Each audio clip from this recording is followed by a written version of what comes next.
Hi, everybody. Michael Didier here. Thank you for joining me. Doctrines and traditions of men. Oh my goodness. You know, things are starting to come out into the open now regarding the government, regarding some educational things. But we have no idea how many doctrines and traditions of men, things that we believe spiritually, that are completely erroneous.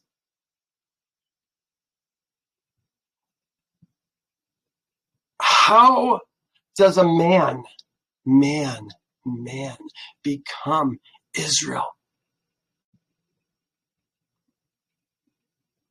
Learning Yehovah's duties and responsibilities for a man versus the duties and responsibilities for a woman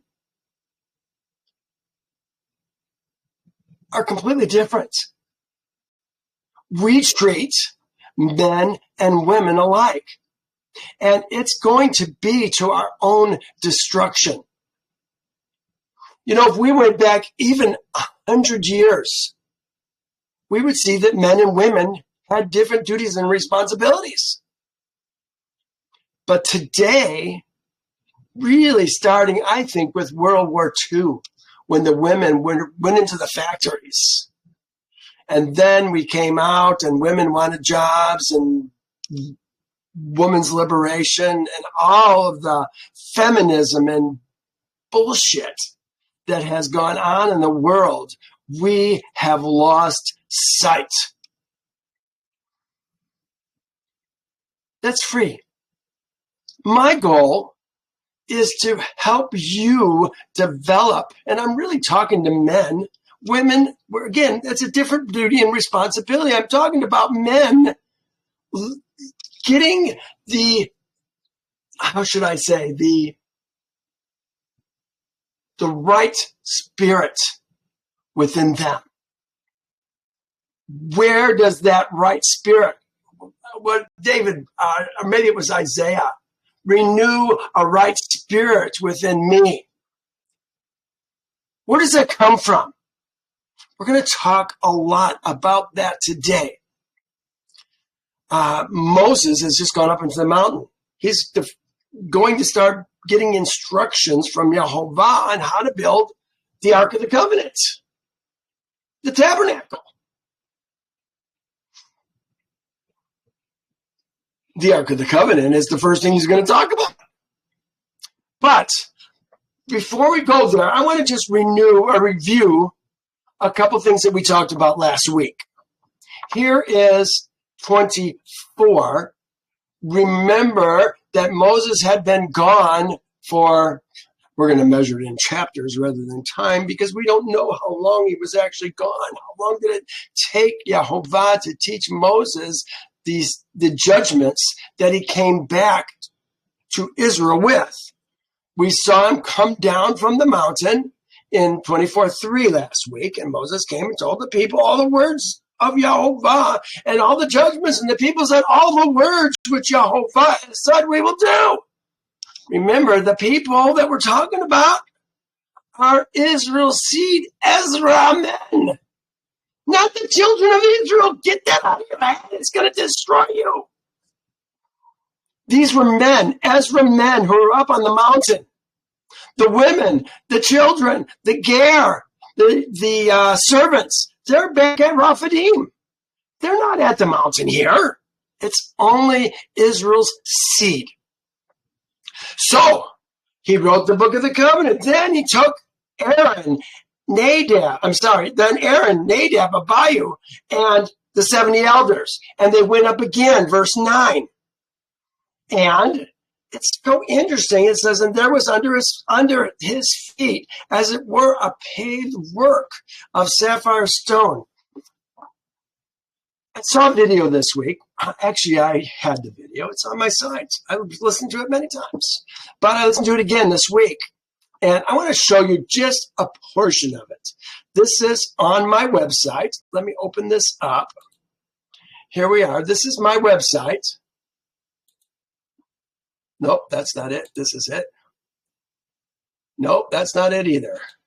Here we are. Oh, shoot. I guess what did I do here? This is it. If you go to we're going to use this link later on. Torah 101. Drop down to way of life, and then down here to biblical archaeology. You can search for it on my page too. At the very bottom, it has this link. I put the real Mount Sinai found. This is by Jim and Penny Caldwell. I put, this is my favorite video. Here it is, a portion of it. I can't show much. I understand you can have a problem with YouTube if you show somebody else's video, but for a few seconds, I think it's fine. Remember, we talked about if an animal or a man steps onto the mountain, he's to be shot.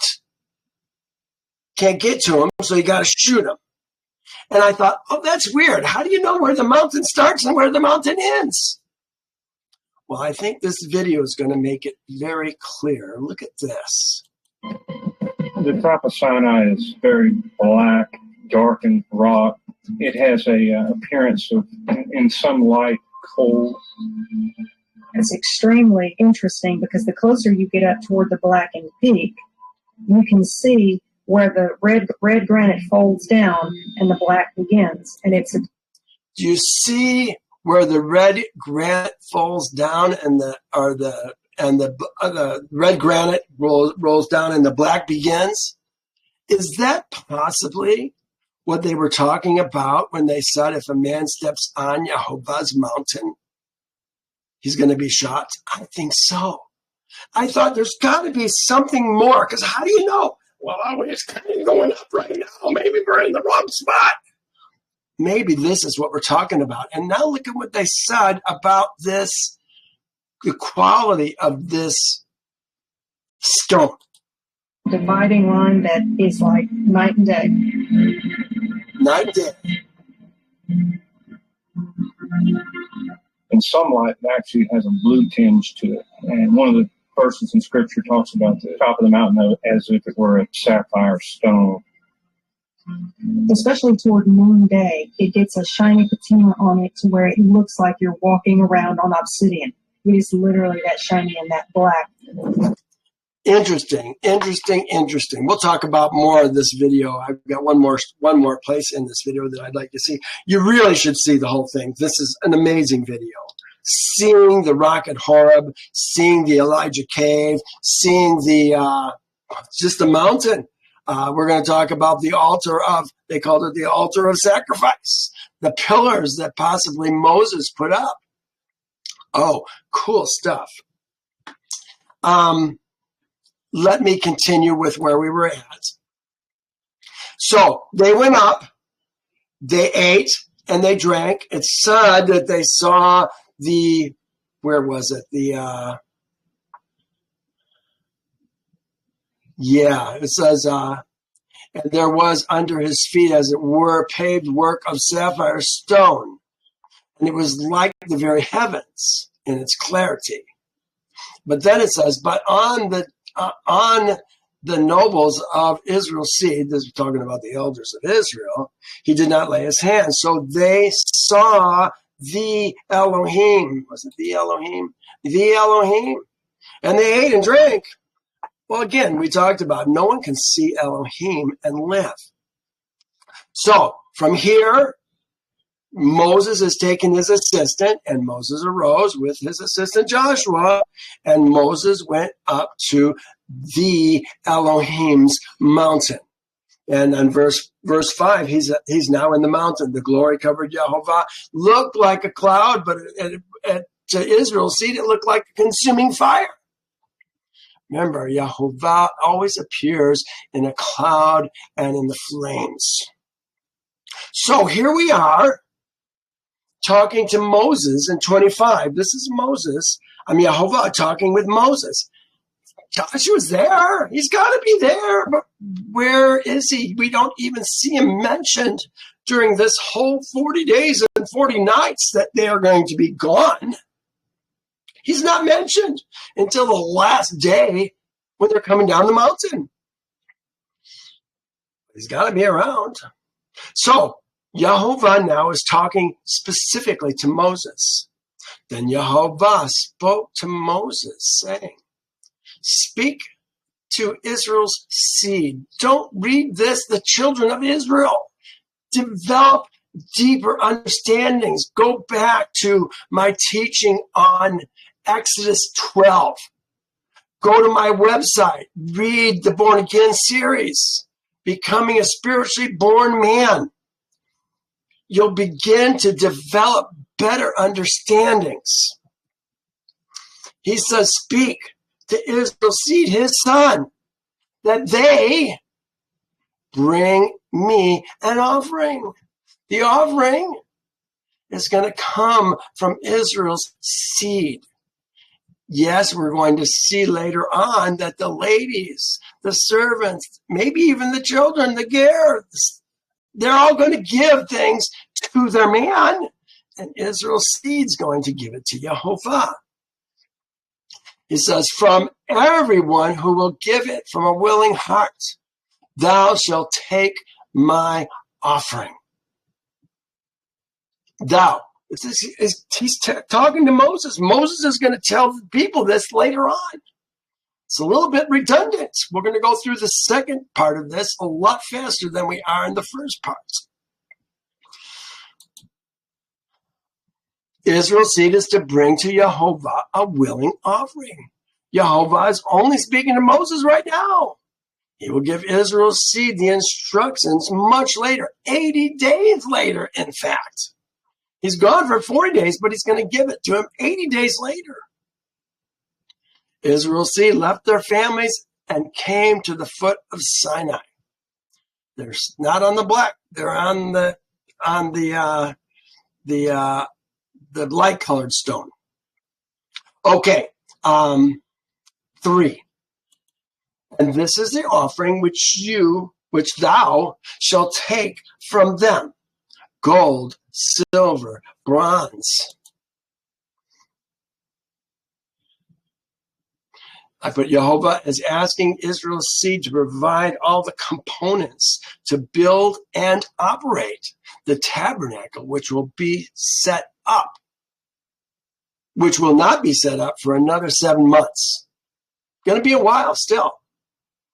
Silver, gold, bronze, blue, purple, scarlet thread, fine linen, goat's hair, ram skin dyed red, badger skins, acacia wood, oil for the light, spices for the anointing oil and for the sweet incense, onyx stones and stones to be set in the ephod and in the breastplate. And let them, talking about Israel's seed, make me a sanctuary. So he's given the instructions to Moses, but they're going to make the sanctuary, that I may dwell among them. To make a sanctuary, consecrated, set-apart place is the sanctuary, that mikdash, to dwell with his son Israel, a.k.a. Israel's seed. The tabernacle is going to be set up on a base.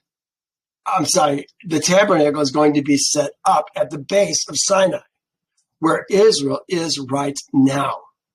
Remember, their families in the Ger. They're in Rephidim.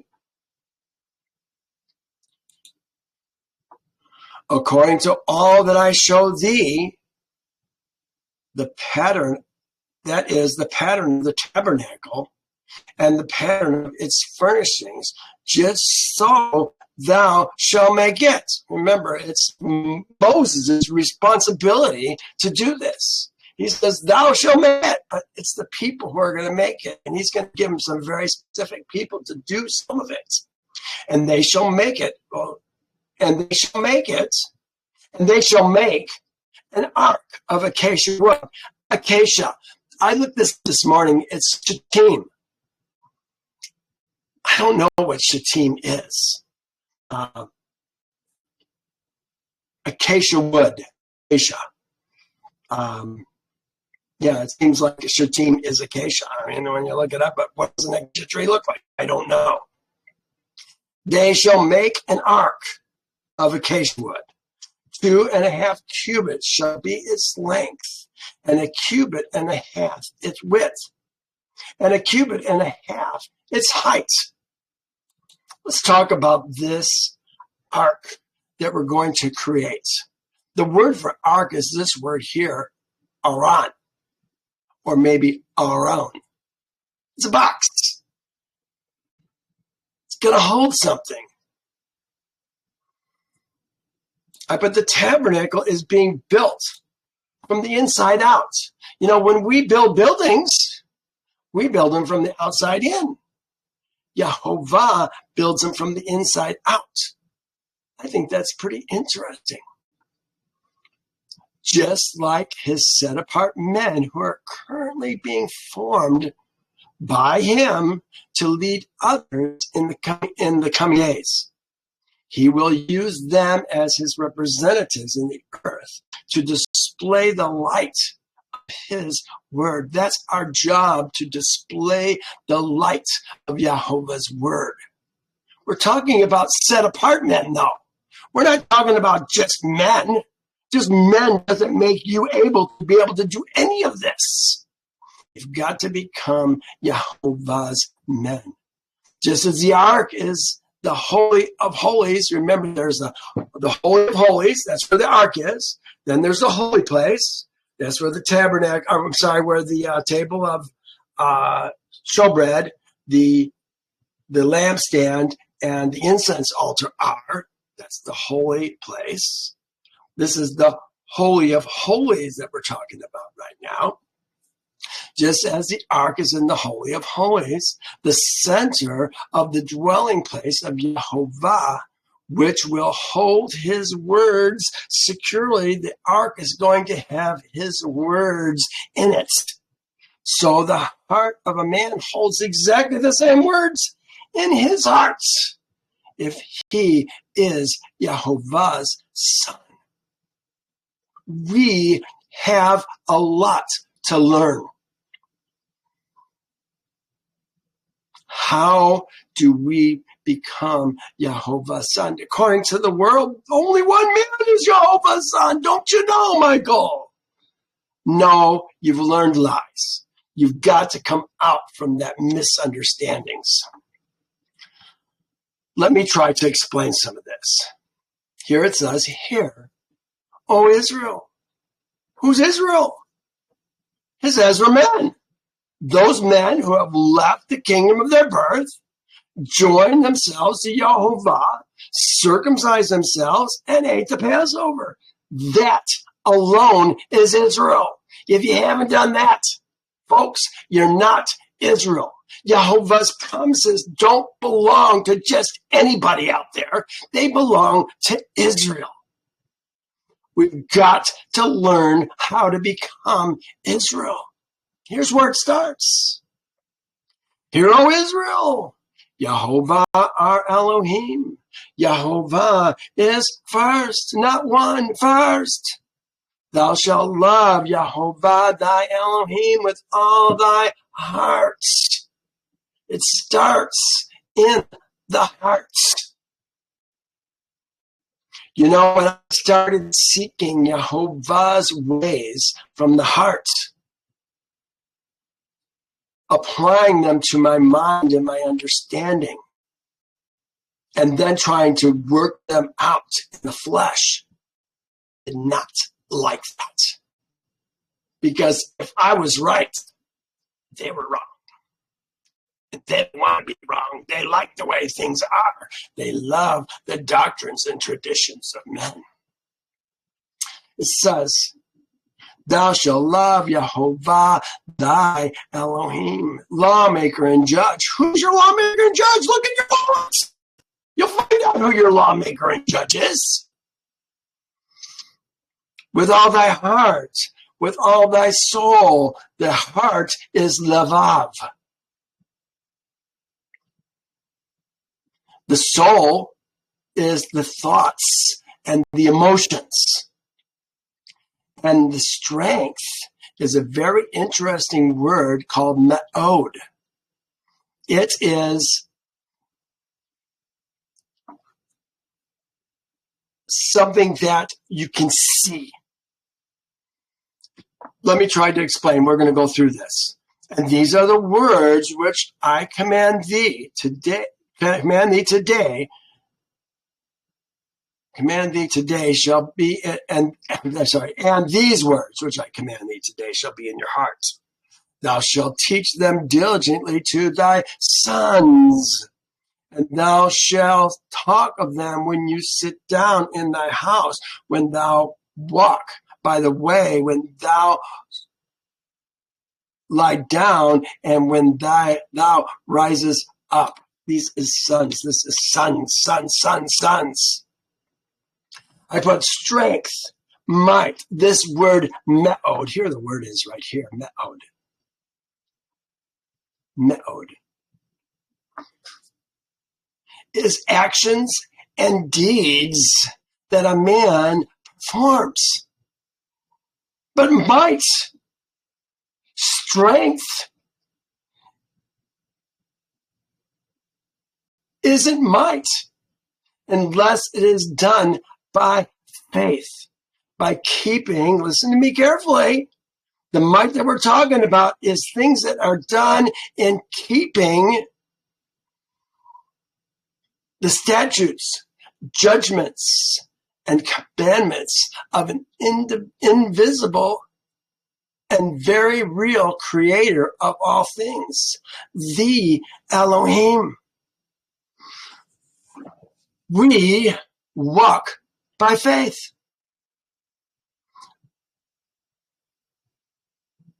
Believing in Yehovah. We demonstrate that faith by keeping his statutes, judgments, and ordinances. You know, when I grew up, I was probably 17 when I started calling myself born again. I didn't know what that meant. I had no clue. But I thought I did. Believe in Jesus.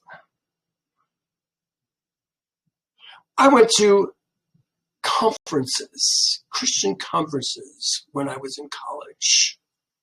And we talked about faith and belief. And they'd put somebody up on the stage and they'd stand up with their back to the audience and they'd fall back. Just believe, have faith. And they'd catch them. That's not faith. That's not faith. That's not belief. If we believe, if we have faith in Yehovah, we're going to follow the statutes and judgments and ordinances of that Elohim, Yehovah, not the statutes and judgments and ordinances of men.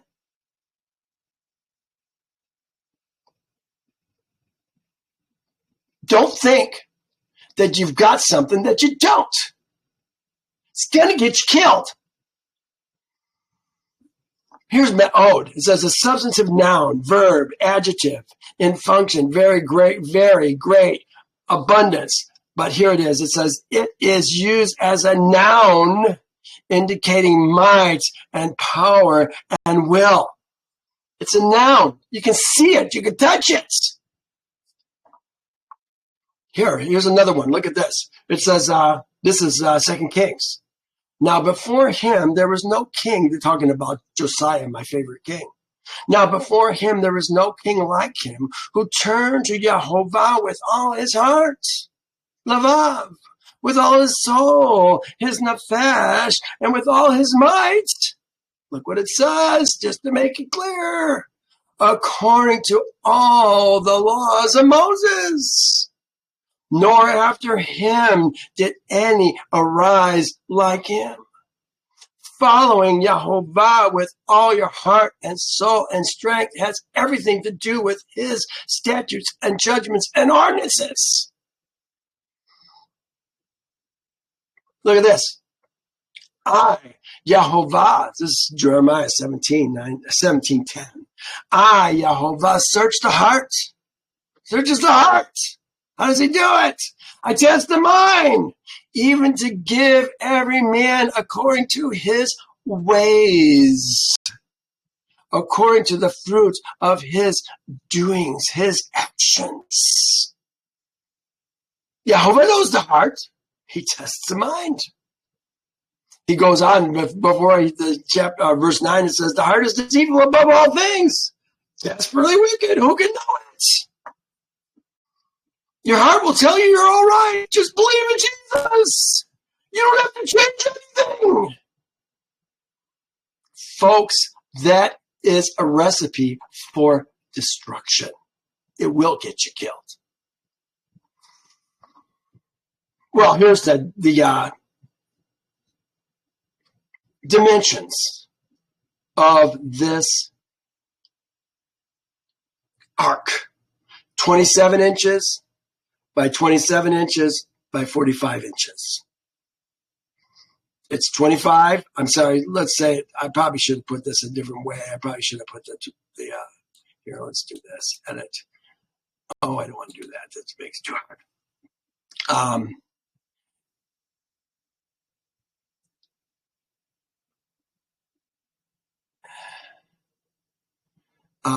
First of all, we're talking about a cubit. I should mention this first. A cubit is roughly 18 to 20 inches in length. We're going to use 18 just because it's so much more easy to convert to feet. We just have to take the 18 plus half 18 is 9. 18 and 9 is 27. There's the 27 right there. So 27 inches in width, 45 inches in length, and 27 inches in height. Let's go to the next verse. We still got much more to say about the heart. It says, you shall overlay it with pure gold. This is the Ark of the Covenant that's going to hold the testimonies that Yehovah is going to give Moses. It's going to be overlaid with gold. Look what it says, inside and out.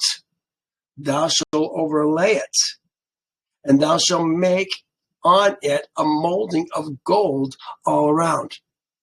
This container that is going to hold Yehovah's statutes and judgments and ordinances is going to be covered with gold inside and out. Oh my goodness, I just see a man's heart here. I see the ark as the heart of a man. Yehovah is looking for a pure heart with his word written inside it. There are lots of men who look good. They're handsome, rich, popular, powerful. But that is only the outward appearance. Look what Yehovah told Samuel when he was looking to anoint the next king of Israel after Saul.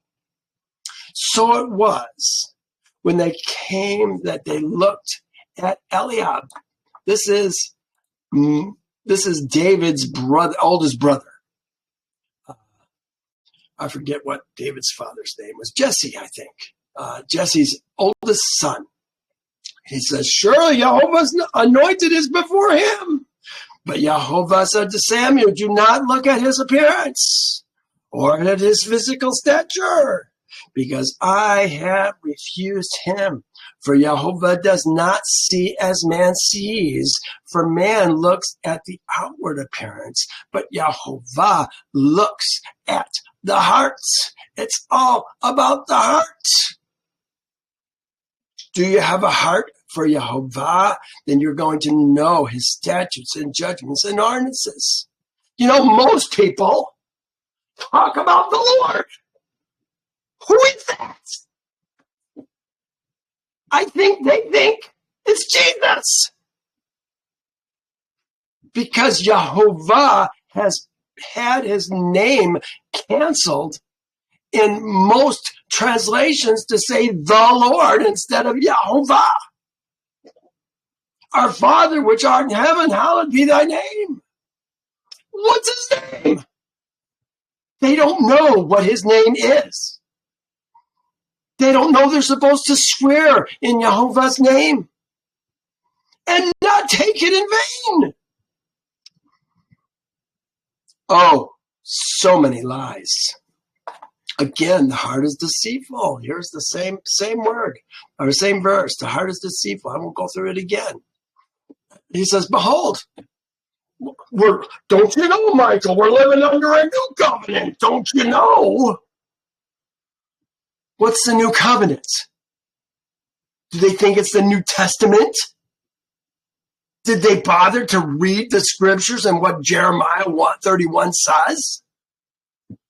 Here it is. Behold, the days are coming, says Yehovah, when I will make a new Kadesh, a Kadesh, something that is new, renewed, restored, repaired, covenant with the house of Israel, with the house of Judah. Not according to the covenant that I made with their fathers in the day that I took them by the hand to lead them out of the land of Egypt, my covenant which they broke, though I was a Baal, a husband to them.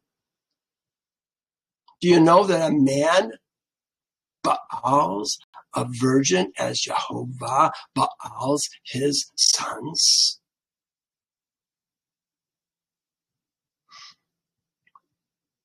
Though I was a Baal to them, says Yehovah.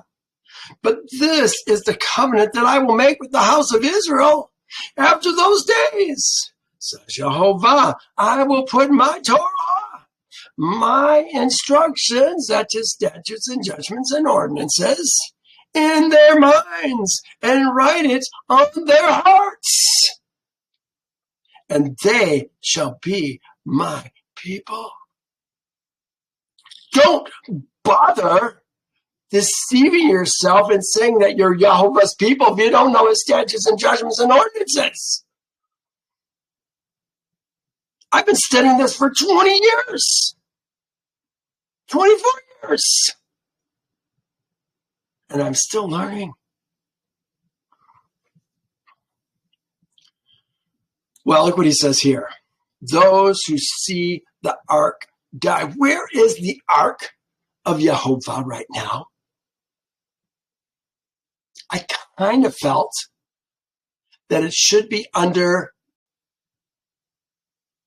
the temple, in the caves, somewhere under Jerusalem.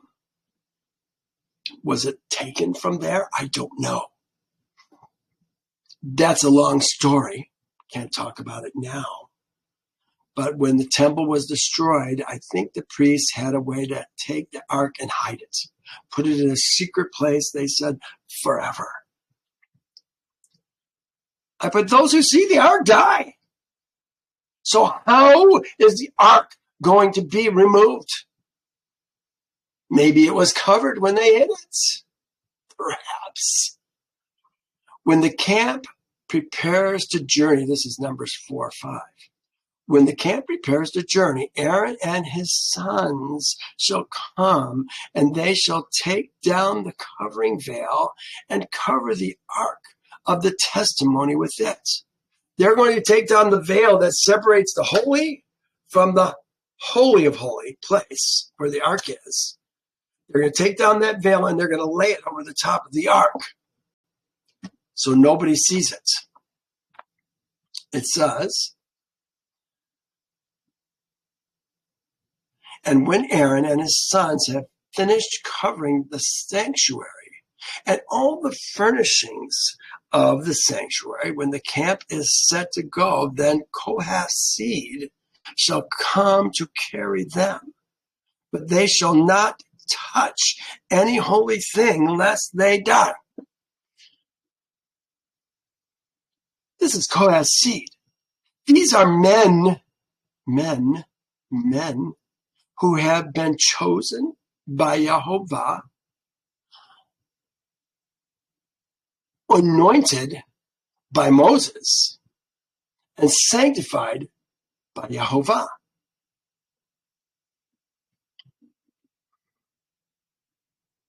They can't touch it. They can't look at it. They get to carry it. That's it. Here's another verse. This is Numbers 4:18, a little bit further down in the same chapter. Do not cut off the tribe of the families of the Kohathites from among the Levites, but do this in regard to them, that they may live and not die when they approach the holy things. This is just for approaching holy things. Do we have sons of Aaron in the world right now? Are there any Kohathites who are anointed by someone like Moses and sanctified by Yehovah, set apart by Yehovah? Aaron and his sons shall go in and appoint each of them to his service and his task, but they shall not go in to watch while the holy things are being covered, lest they die. These are the men who are sanctified, anointed, and they could die. The average Joe, especially one who's not even Yehovah's son, an Ezra man, true Israel, they got nothing to do with the ark. They can't touch it. So where is the ark right now? I'd love to know. How are we going to bring it forth? Where is it going to come from? Oh, I can't wait to see how that's all going to work out. So we're talking about overlaying the ark with pure gold.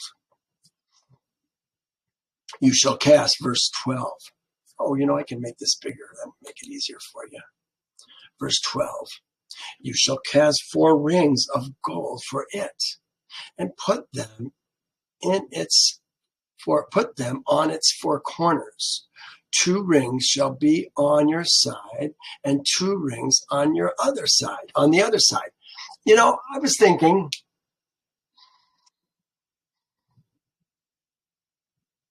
well, if I didn't find it, I'm not going to go back to it. I was going to talk about the 4 corners of our garments. The Israel seed, just Israel seed, not the Ger, not the Ezra, Israel seed, not their wives, Israel seed, man. They're the one who put tassels on they always say corners of their garments. The word is edges of their garments. Why do they have those? So that we remember to follow only Yehovah and not his statutes, his judgments, his ordinances, not follow the harlotry to which our hearts and our minds are inclined. Harlotry means we're listening to other Elohim and following those Elohim.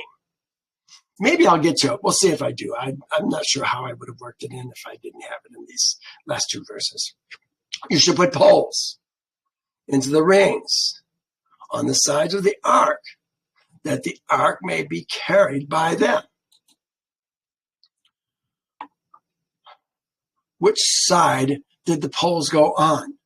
The long side or the short side? Oh, maybe this is it. Nope, that's not it. He took the testimony and put it in the ark. This is chapter 40. Put it in the ark. Inserted the poles through the rings of the ark and put the mercy seat on the ark. Which side did they go on? Here it is. Let me give you a picture.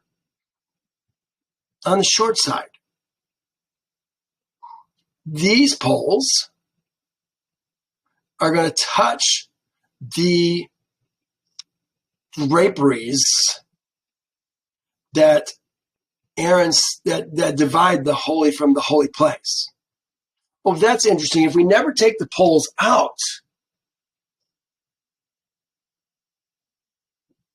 then the draperies are going to be over the top of the poles also. Yes, they're going to be carrying this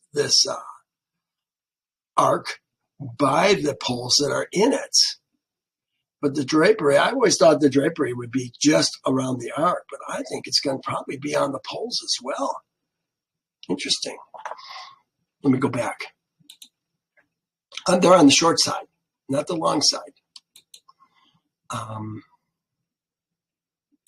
There we go. The poles extend so that the ends of the poles could be seen from the holy place. Hear that? You can see the poles touching the curtains from the holy place in front of the inner sanctuary, but they could not be seen from the outside. They are there to this day. Well, they're not there to this day because the temple was destroyed. We don't know where the ark is. The poles shall be in the rings of the ark. They shall not be taken from it. So the poles are always going to be there. The poles extended to the end of the pole. The poles extended so that the ends of the poles. Yeah, okay, we just read that. That's there. I'm not even take that. I don't even have that in there. Let's take this out. And we'll take it out here too. Okay. And you shall put the ark, you shall put into the ark the testimony which I will give thee. We're going to put the testimony that Yehovah, no, Moses is going to put the testimony. Thou shalt put into the ark the testimony which I will give thee. Probably says to thee. Remember, those are the testimony that he destroyed. He threw them on the ground and broke them. Now he goes on. You shall make a mercy seat of pure gold. 2.5 cubits, 2.5 cubits shall be its length, and 1.5 cubits its width.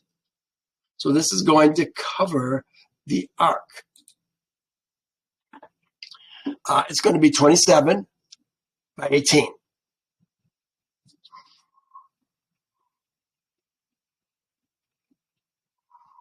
Here's a couple. I showed you the one of the ark. Here's another covering, which I thought was interesting. I'm going to use this picture for today. The ark and the testimony. I'm sorry, the ark and the mercy seats. Isn't it interesting that Yehovah has a mercy seat, a mercy seat, a mercy seat over the heart of the place where his statutes and judgments and ordinances are kept. What does that say about the man? Does it mean that the man who has those statutes and judgments and ordinances, who has become his Ezra man, left the kingdom of his birth, joined Yehovah, joined Israel, following Yehovah, and then circumcised himself, became an Ezra man at Passover? He has the mercy of Yehovah on him. Is that possible? Is there a shadow picture here that we're seeing? In Numbers 9, it says, the man who fails to keep the Passover, his sins shall remain on him. Something to think about. Most won't. You got to study this stuff. It's there. You just have to look for it. Verse 18. And you shall make 2 cherubim of gold, of hammered work. You shall make them at the 2 ends of the mercy seat. Make one of the cherubim at one end, and the other cherub at the other end. Thou shalt make the cherubim at 2 ends of it, of one piece with the mercy seat. So they're going to be parts of the mercy seat. You know, who is going to know and have the knowledge to create an object that is both a covering and then transitions into these two cherubim who are going to have their two wings touching in the middle. This is where Yehovah is going to talk to Moses. The skill that must be involved. I mean, this is something that's got to be moved on a regular basis. It's going to be moved many times in the 40 years, in our 40 years in the wilderness. And it's going to be moved several times, even when we're in Canaan. These can't be fragile.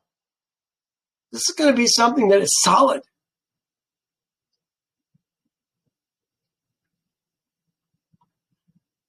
Now, it says of one piece. It says of one piece in gray. But I think that it's there. Let me look at a couple of other things here. It says it appears that the mercy seat be one solid piece. The cover and the two cherubim, and they're all together. And make one cherub at one end and one cherub at the other end, of one piece with the mercy seat. Ye shall make the cherubim in the two ends thereof. That was the ASV, American Standard Version. Here's the Jewish Publication Society. It says, of one piece with the ark cover shall ye make the cherubim of the two ends thereof. Seems like it's one piece. Amazing how they did it. And the cherubim shall stretch out their wings above, covering the mercy seat with their wings. Oh, here's where the kanaf was. Covering sakah. This is the same word or the same root word that we get the word sukkah from. The mercy seat with their wings, with their kanaf. This is the edges. Like we're going to put the blue thread on the edges of our garments, not the corners of our garments. So here's suk. This is the picture of the sin, is a picture of a thorn representing protection. The kaf is a picture of a palm of the hand, representing a covering. Combined, this means a protective covering. Is Yehovah a protective covering for his Ezra men who have hidden that his word in their hearts? I think he is.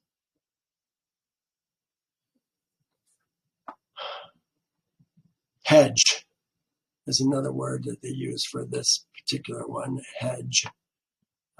This happens to be cough. We don't know what might be spelled a little bit differently. Here it is right here. It is only Israel's seed, his Ezra men, who dwell in Sukkah during Sukkot. You want to see where the children of Israel are Ezra men, born in the land, men.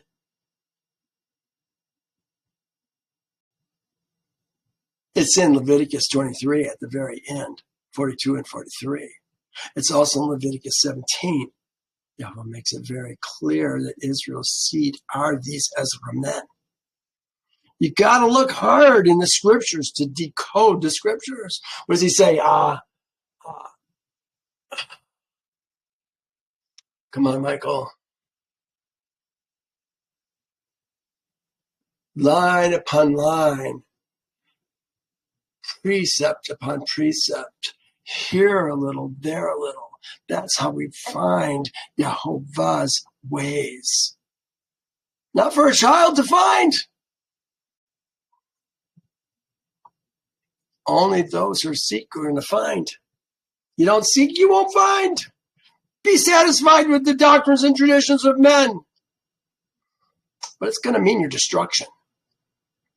Yehovah's coming back for his Ezra men. Gather together, my saints, those who cut covenant with me by slaughter. Jesus is not coming back, folks. Yehovah's coming back. He's coming back to judge the earth and raise his Ezra men.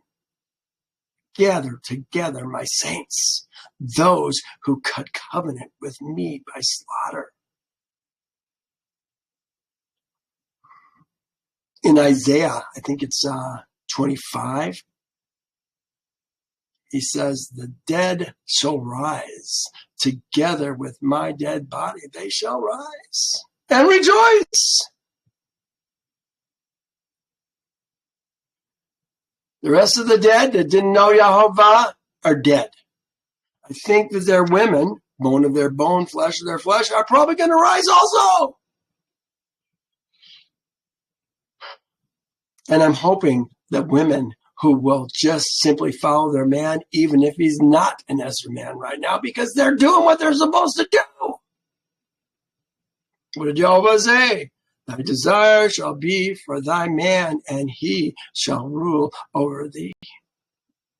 Yehovah doesn't rule over any woman. Moses didn't rule over any women. The elders of Israel didn't rule over any women. Their man ruled over them. No man, you're SOL. You need a man in your life. The wings are covering, this is, maybe I got it here. The wings are covering, are covering the cover of the ark, which has the covenant, the words of Yehovah in it. Is the ark a sort of heart, lavav? I think so. A house within a house? A house within a house. There's a heart in our body. We have his words. We are to have his words in our hearts. Here's Proverbs 20. My son, give attention to my words.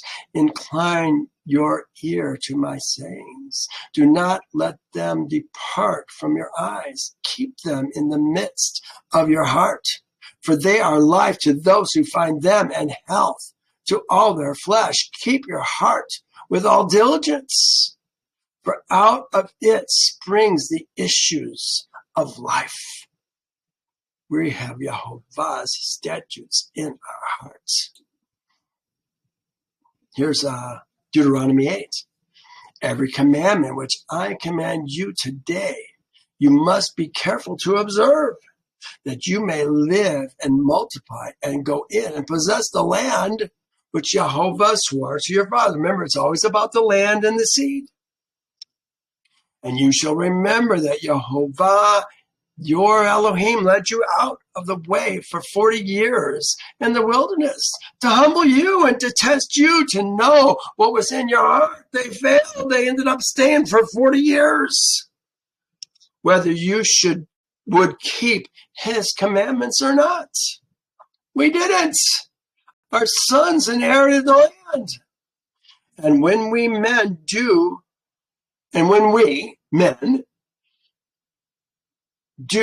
we become his son Israel at Passover by entering into covenant, and we become Israel at Passover. How can I read this? And when we do, we become his son. This is all the same people. His son Israel at Passover, and his segula, his special treasure that is held close and protected by him. I guess that's the word I'm looking for, is protected by him. This is what the covering is doing. It's protecting the ark. We put tzitzit on the kanaf edges of our garments. Look, who wears them? Why? Why do we do this? Here it is here. Again, Yehovah spoke to Moses, saying, speak to who? Israel's seed. Tell them to make tassels on the corners of their garments throughout their generations, and to put a blue thread in the tassels of the corners. And you shall have the tassels, that you may look upon it and remember all the commandments of Yehovah to do them. That's these things right here, the tzitzit. We have those on our garments. That you may look upon it and remember all the commandments of Yehovah and do them, and that you may not follow the harlotry to which your own heart and your own eyes are inclined. Remember, this is Israel's seed who puts these on. And that you may remember and do all my commandments and be holy for your Elohim. I am Yehovah, your Elohim, who brought you out of the land of Egypt to be your Elohim. I am Yehovah, your Elohim. Have you come out of Egypt? Or are you still lingering? You know, coming out of Egypt in the future, I think, is going to be much, much easier. Right now, being able to work without a social security number, without a driver's license, all that things that bind us to the land, it's really hard. I've gone 24 years working without a social security number. There's ways to do it. It's just not easy. But it's going to get easier in the future. Make yourself Yehovah's man. Let's continue. I guess I got to go back. That's what I've got to do. Nope, that's not it either. Let's go Exodus 25:20. Maybe where we left off here. Yes, it is. Okay, good. And the cherubim shall stretch out their wings above, covering the mercy seat with their wings. And they shall, wings, remember, that's the kanaf. That's the kanaf, covering the mercy seat with their wings. And they shall face one another. The faces of the cherubim shall be towards the mercy seat. You shall put the mercy seat on top of the ark. And in the ark you shall put the testimony. It says the testimony that I will give thee. Ha adut. Maybe ha idut.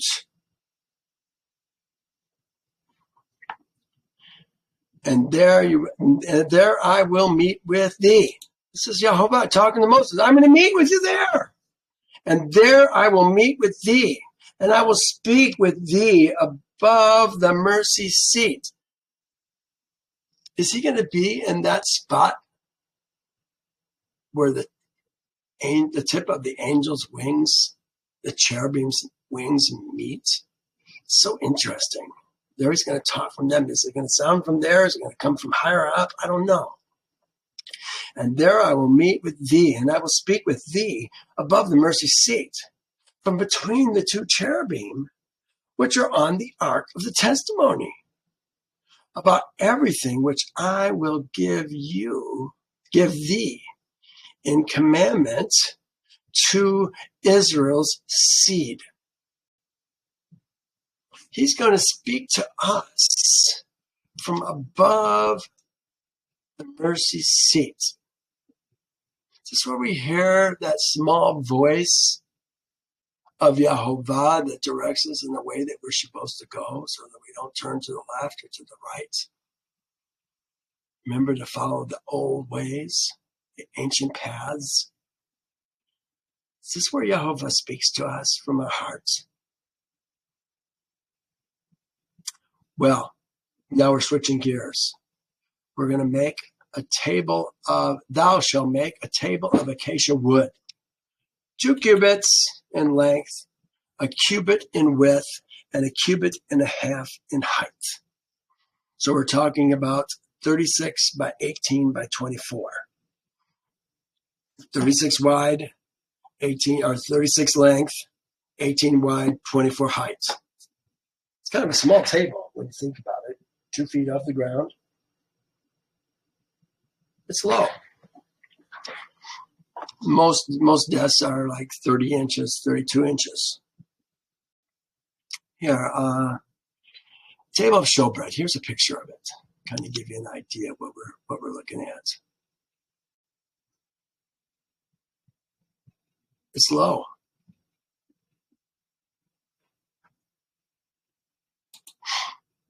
Here's another rendition. Looks like 2 piles of 6 loaves.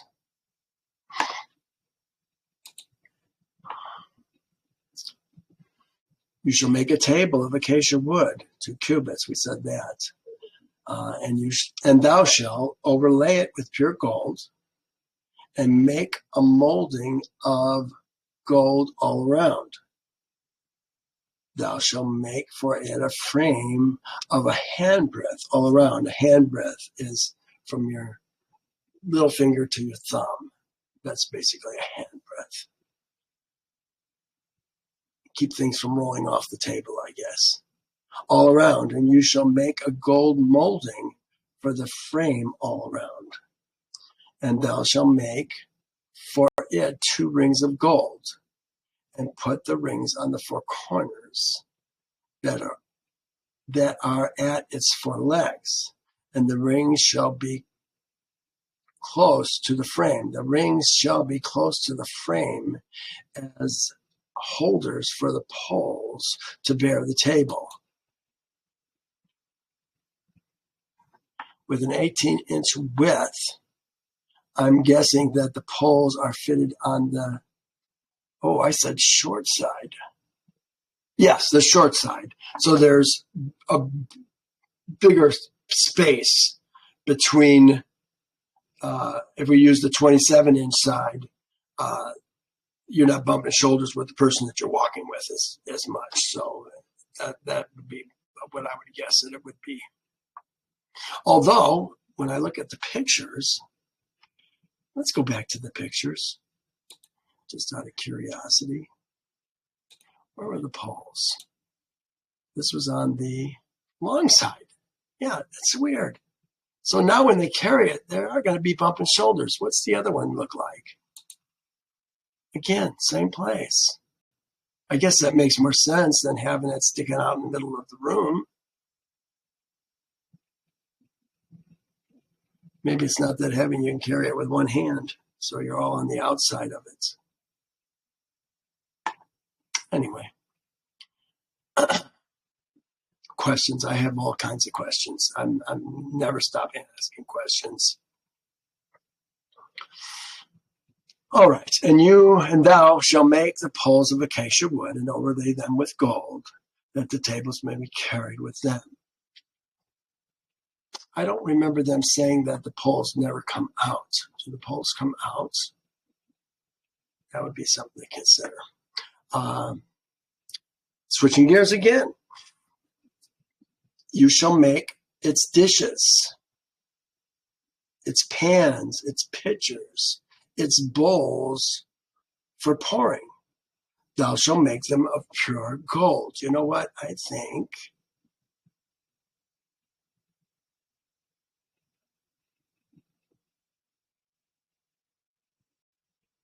this is actually a continuation of the table. They're still talking about parts of the table. I'm just debating whether it should be a different thought. You shall make them pure gold. It didn't say how much gold. It just says you should make them of pure gold. And thou shalt set the showbread on the table before me always.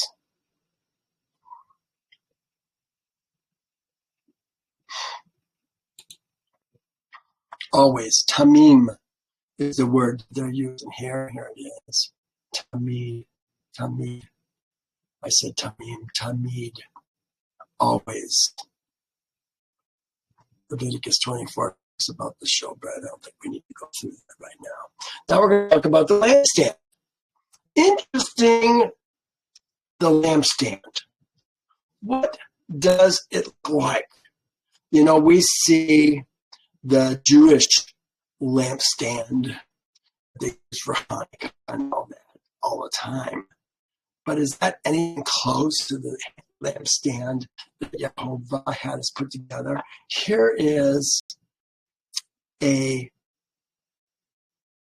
picture of what I think more closely represents the lampstand we're actually told to put together. Notice it's got buds coming out on the poles, but before the poles. And the different shapes of the buds. What we're going to see. Here it is. You shall also make a lampstand of pure gold. A lampstand shall be a hammered work. Its shaft, its branches, listen to this, its shaft, its branches, its bowls, its ornamental knobs, and flowers shall be of one piece. Can you imagine the skill involved in making this of one piece? And not only that, it's got to be one piece, and it's got to weigh a specific amount. Let's find out. Almost seems impossible to do. Shall be one piece, and its branches shall come out from its sides. 3 branches of the lampstand out of one side, and 3 branches of the lampstand on the other side. 3 bowls shall be made like almond blossoms on one branch, and an ornamental knob and a flower, and 3 bowls made like almond blossoms on the other branch, with an ornamental knob and a flower, and so for 6 branches that come out of the lampstand. Oh my goodness. And the lampstand itself, on the lampstand itself, 4 bowls shall be made like almond blossoms, each one with its ornamental knob and flower. And there shall be a knob under the first 2 branches of the same, a knob under the second 2 branches of the same, a knob under the third 2 branches of the same, according to the 6 branches that extend from the lampstand. I think we're talking about these things here. Here we go. I think we're talking about these, but they've got 2 under this branch. They've got 1 under this one, and they've got 1 kind of on this one. Seemed like there should be 1 here, 1 here, 1 here. Just my thoughts, and from how I read it anyway. I guess I could leave that open and then just open this. Okay. Their knobs and their branches shall be of one piece. All of it shall be 1 hammered piece of pure gold. Look at that. The knobs and the branches, the flowers, it's all got to be of 1 piece of pure gold. You shall make 7 lamps for it, and they shall arrange its lamps so that they give light in front of it.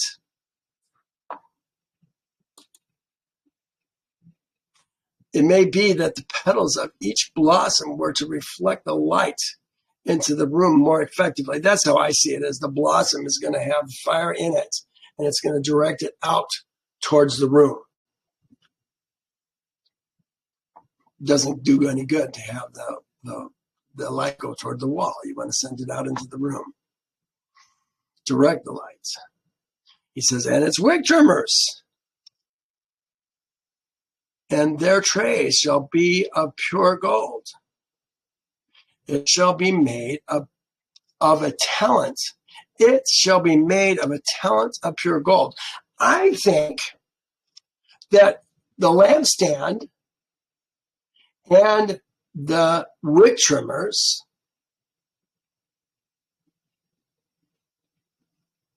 are all going to be made out of a talent of pure gold. It shall be made of a talent of pure gold with all these utensils. So there's utensils that are going to go with that. Does that give us some wiggle room? How big is a talent? Here's a talent. Talent is about, whoops, let me go a little bit further here. About 75 pounds. That's how much the lampstand is going to weigh when it's finished. This is a stout lampstand.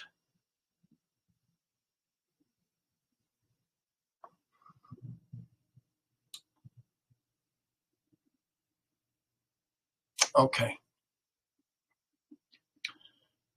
And it's wig trimmers. And then, oh, we got that.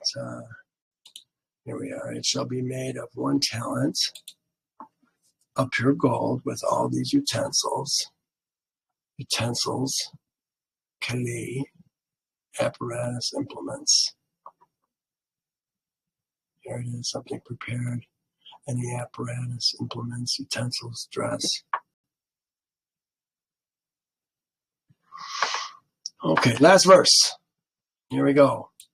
And see to it that thou make them according to the pattern which was shown thee on the mountain. What is Moses seeing? Is he receiving visions so that he knows precisely what these things are supposed to look like? Is he taking notes? Don't remember going up with a pad of paper and a pencil. How does he remember all this? It appears that Moses received some very specific information, and he had to oversee everything to be sure things were done correctly. What a monumental task. And this is just the things that are in the holy place and in the Holy of Holies, the Ark of the Covenant. Now he's got the rest of the tabernacle that we're going to be talking about for multiple chapters. Well, we're going to stop here today. You guys, thank you for taking time to be with me. You know, I know, and I'm sorry, yet you got to hear it. I know that some of the things I say fly in the face of the things that you've learned and received to be true. I have to encourage you, close your New Testament. Pretend it's not even there. Start learning Yehovah's ways. You know, when the Bereans heard what